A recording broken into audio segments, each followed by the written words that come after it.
इस संसार में सभी लोगों को, चाहे वो आप हो या फिर मैं, सभी को बचपन से अच्छी शिक्षा व अच्छे संस्कार दिए जाते हैं। फिर चाहे आप अमीर घर में पैदा हुए हो या फिर गरीब घर में पैदा हुए हो, हम बचपन में वही कार्य करते हैं जैसा हमने देखा होगा या फिर सुना होगा। जैसा व्यवहार हम सीखते हैं वैसा ही व्यवहार फिर हम करते भी हैं। एक छोटा बच्चा जब जन्म लेता है तो वो किसी भी तरह का व्यवहार नहीं करता।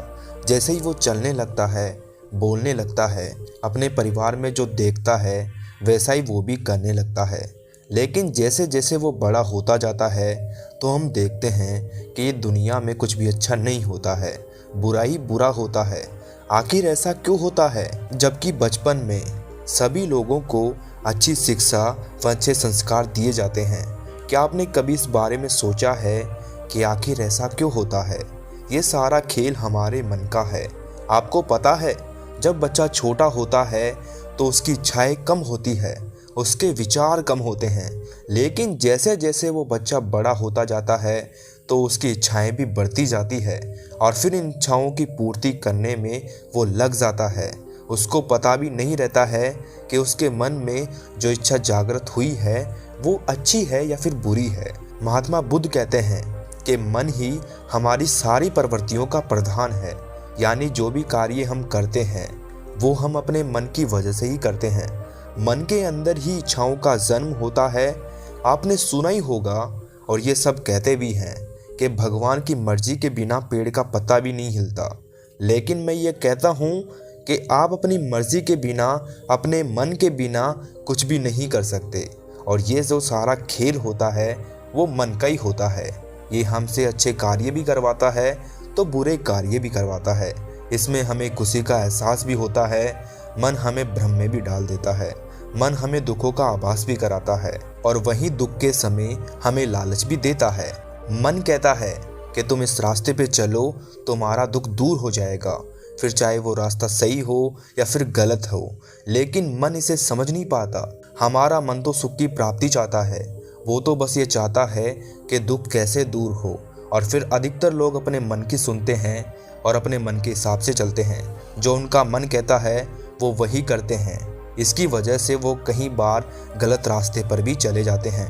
अब आप ये सोच रहे होंगे कि आखिर ये मन हमारे साथ ऐसा क्यों करता है, क्यों इस तरह का खेल हमारे साथ मन खेलता है। आइए इसे समझते हैं हम एक छोटी सी कहानी से। आप सब लोग इस कहानी को अंत तक ज़रूर सुनना, तभी आपको इस मन के खेल के बारे में समझ आएगा। तो चलिए इस मन के खेल के बारे में समझते हैं। एक गांव था, उसमें एक गुरु रहते थे। वो कई सालों से वहीं पर उस गांव में तपस्या करते थे और उन गुरु के बारे में ये बोला जाता था कि उन्होंने अपने मन पर विजय प्राप्त कर ली और वो गुरु बिल्कुल शांत है। उन गुरु में किसी भी प्रकार की कोई बुरी प्रवृत्ति नहीं है। उस गांव के सभी लोग उन गुरु का बहुत आदर करते थे और उन गुरु का प्रवचन सुनने के लिए हमेशा लोगों की भीड़ लगी रहती थी। लेकिन फिर एक दिन उस गांव में एक बहुत बड़े महान गुरु आए। वो महान गुरु लोगों को प्रवचन देने लगे। उसके प्रवचन सुनकर लोग वहां इकट्ठे होने लगे और फिर धीरे धीरे समय बीतने लगा और सभी लोग महान गुरु की तरफ आकर्षित होने लगे। सभी लोग उनका प्रवचन सुनने के लिए आने लगे और अब गुरु के पास कुछ ही लोग आते थे और सारे लोग महान गुरु के पास चले जाते थे। वो लोग जो गुरु के पास आते थे वो गुरु से कहते थे कि हे गुरुदेव, हम तो आपके भक्त हैं। और वो महान गुरु महाढोंगी है, वो ढोंगी तो महा झूठा है, वो ढोंगी तो लोगों को बहला फुसला रहा है। और धीरे धीरे सभी लोग उनकी बातों में आ रहे हैं, उनकी तरफ खींचे चले जा रहे हैं। पता नहीं इस ढोंगी महान गुरु ने उन पर कौन सा जादू कर दिया, जो लोग उनके पास जाकर ही रुकते हैं। और तो और गुरुदेव, वो आपकी निंदा भी करता है और कहता है कि आपने अपने मन पर कोई विजय प्राप्त नहीं की है, आप झूठ बोलते हैं। अपने भक्तों के मुंह से ये बातें सुनकर गुरु मुस्कुराए और बोले कि अगर ऐसा है तो तुम भी यहाँ से जा सकते हो और वहाँ पर जा सकते हो। गुरु की यह बात सुनकर वो लोग वहाँ से चले गए। लेकिन फिर रात भर गुरु को नींद नहीं आई। वे रात भर बेचैन रहे, करवटें बदलते रहे। वो सोचने लगे कि क्यों ना मैं जाकर देखूं कि ये महान गुरु है कौन। अगले दिन गुरु उनके आश्रम गए। वहाँ पर उन्होंने देखा कि महान गुरु के पास बहुत भीड़ लगी हुई थी। सभी लोग महान गुरु की जय जयकार कर रहे थे। ये सब बात गुरु को अच्छी नहीं लगी और फिर वो लोगों के बीच जा पहुँचे और वहाँ जाकर लोगों से कहा कि मैंने तुम्हें इतने दिनों से ज्ञान दिया और तुम लोगों ने उन्नति भी की है, और फिर ये झूठा महागुरु जो पता नहीं कहाँ से आया है, तुम लोग इसके पीछे चल दिए, इस पर विश्वास करने लग गए। तुम सभी लोग एक दिन ज़रूर पछताओगे। मैं इन महागुरु को चुनौती देता हूँ कि ये मेरे साथ शास्त्रार्थ करे और मुझे हराए। अगर वो जीत गए तो मैं ये गांव हमेशा के लिए छोड़कर चला जाऊंगा। ये सुनकर महागुरु ने गुरु की चुनौती स्वीकार कर ली। फिर दोनों में, गुरु और महागुरु में शास्त्रार्थ हुआ। फिर धीरे धीरे गुरु हारने लगे। जब गुरु को ये एहसास हो गया था कि मैं हार जाऊंगा, मैं हारने वाला हूँ, तो वो बीच में ही उठकर चले गए और जाकर पूरी रात ये सोचते रहे कि वो ऐसा क्या करे जिससे ये महागुरु इस गांव से चला जाए, या फिर इस गांव से इसको कैसे भगाया जाए।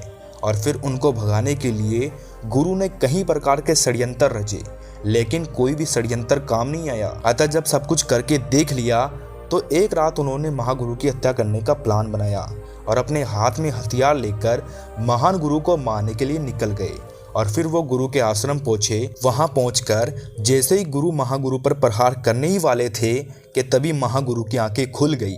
और फिर महागुरु ने गुरु को रोकते हुए कहा कि अभी भी तुम्हारे कुछ समझ में नहीं आया, अभी भी तुम भ्रम में ही जी रहे हो। अगर तुमने अपने मन पर विजय प्राप्त कर ली है तो फिर ये हथियार तुमने किस लिए उठाया है? ये क्रोध जो तुम्हारे अंदर आया है, ये तुम्हें किसने दिया है? कौन है इस क्रोध के पीछे? फिर गुरु ने कहा कि ये क्रोध आपकी वजह से है। ये जो भी हो रहा है ना, सब आपकी वजह से हो रहा है। अगर आप यहाँ नहीं आते, यहाँ नहीं होते, तो ये सब नहीं होता। महागुरु समझ गए थे कि मन पूरी तरह से गुरु पर हावी हो गया है। उनकी आंखें बंद हो चुकी है, गुरु की समझ खत्म हो चुकी है। तब महागुरु ने गुरु से कहा कि क्या तुम बुरे इंसान हो? गुरु ने कहा कि नहीं। फिर महागुरु ने गुरु से कहा कि क्या तुम हत्याचारी हो? गुरु ने कहा कि नहीं। तो महागुरु ने कहा कि फिर अवश्य ही तुम लालची होगे। गुरु ने कहा कि नहीं महागुरु, मैं ऐसा नहीं हूँ। महागुरु ने फिर कहा तो तुम्हारे हाथ में जो ये हथियार है वो कहाँ से आया? क्या करना चाहते हो तुम? फिर गुरु ने अपने हाथों की तरफ देखा और हथियार को फेंक दिया और महागुरु के सामने झुक गए और महागुरु से बोले कि गुरुदेव मुझे माफ़ कर दीजिए, आपने तो मेरी आंखें खोल दी। फिर गुरु महागुरु से बोले कि हे गुरुदेव, पर मेरे साथ ये सब कैसे हो गया? मैंने तो अपने मन पर काबू कर लिया था, मैंने तो अपने मन पर विजय प्राप्त कर ली थी, अपने मन पर काबू पा लिया था। महागुरु ने कहा कि हमारा मन कहीं नहीं जाता, ये तो हमारे साथ ही चलता रहता है। और जब तुम हारते हो तो ये मन तुम्हें जीत के सपने दिखाता है, और जब तुम जीतते हो तो ये मन तुम्हें हार के डर से डराता है। ये तुम्हें सफलता के लिए प्रेरित भी करता है और तुम्हें असफलता के डर से डराता भी है, और तुमसे गलत कार्य भी करवाता है। और जब तुम मन को काबू करना चाहते हो तो ये मन तुम्हें भ्रम में रखता है कि तुमने मन को काबू में कर लिया है, पर समय आने पर यह मन तुम्हें ही काबू कर लेता है। गुरु ने कहा, पर महागुरु, ये मन हमारे साथ ऐसा खेल क्यों खेलता है? ये मन हमें अपने आप ही क्यों नहीं जीने देता? ये हमें नचाता क्यों रहता है? फिर महागुरु ने कहा कि मन तो दोधारी तलवार है, अगर आपको इसे चलाना नहीं आता तो तुम इससे अपने आप को भी घायल कर सकते हो। देखो, तुम हो तो तुम्हारा मन है, और अगर तुम नहीं हो तो तुम्हारा मन भी नहीं है। तुम्हारे अस्तित्व के लिए तुम्हारे मन का होना आवश्यक है। बिना मन के तो तुम कुछ भी नहीं कर सकते, तुम कुछ भी नहीं जान पाओगे, अज्ञानी ही रह जाओगे। पर मन के साथ भी तुम कुछ नहीं कर पाओगे, अज्ञानी ही रह जाओगे। लेकिन मन के द्वारा तुम बहुत कुछ जान सकते हो, ज्ञान प्राप्त कर सकते हो।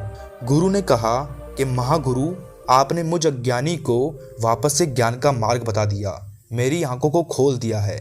मैं तो इसी भ्रम में जी रहा था कि मैंने अपने मन पर विजय हासिल कर ली है। आपका बहुत बहुत धन्यवाद। दोस्तों, हम भी अपने जीवन में अपने मन की आवाज़ सुनकर सब कुछ करते रहते हैं। जो भी हमारा मन हमें बोलता है वही सब हम कर देते हैं, लेकिन हम ये कभी नहीं सोचते कि उसका परिणाम क्या होगा। हम मन से ऊपर उठकर ना तो उसे जानने की कोशिश करते हैं और ना ही उसे काम में लेना जानते हैं, और हम अपने आप के अनुसार ही, अपने मन के अनुसार ही अपना पूरा जीवन बिताते रहते हैं। वास्तव में हमारा मन तो हमारी इच्छा की पूर्ति के लिए, हमारे कार्य के लिए हमें रास्ता दिखाता है। इसका सही कार्य अच्छा है या फिर बुरा है, इसका परिणाम क्या हो सकता है, हम इस कार्य को कैसे सफल करें, कैसे इस कार्य तक पहुँचे, ये काम मन का नहीं है। मन तो अच्छा या बुरा दोनों ही रास्ता दिखाता है, लेकिन हम अपनी बुद्धि और समझ का प्रयोग करके अच्छे व बुरे का निर्णय ले सकते हैं। जैसे जब जब एक प्रेमी अपनी प्रेमिका से बिछड़ता है तो उसकी बुद्धि और समझ खत्म हो जाती है, और फिर जैसा उसका मन उसे करने को बोलता है वो वैसा ही करता है, क्योंकि उसके अंदर डर उत्पन्न हो जाता है और फिर वो डर उसकी बुद्धि और समझ को खा जाता है और फिर उसी वक्त उसका मन उस पर हावी हो जाता है। फिर हम अच्छे रास्ते को छोड़कर बुरे रास्ते पर चल देते हैं। मन एक खुली शक्ति है, ये बहुत पावरफुल है, जिसे अगर एक बार खुला छोड़ दे तो ये हमें बर्बादी की ओर ले जाता है, क्योंकि वहाँ आराम है, लालच है, वासना है। लेकिन अगर मन पर काबू कर लिया जाए तो ये आपको एक असीम ऊंचाई तक ले जाएगा, आपको एक सफल व्यक्ति बनाएगा। इसीलिए आप अपने मन को जितना हो सके उतना काबू रखो, और ये आप अपनी बुद्धि के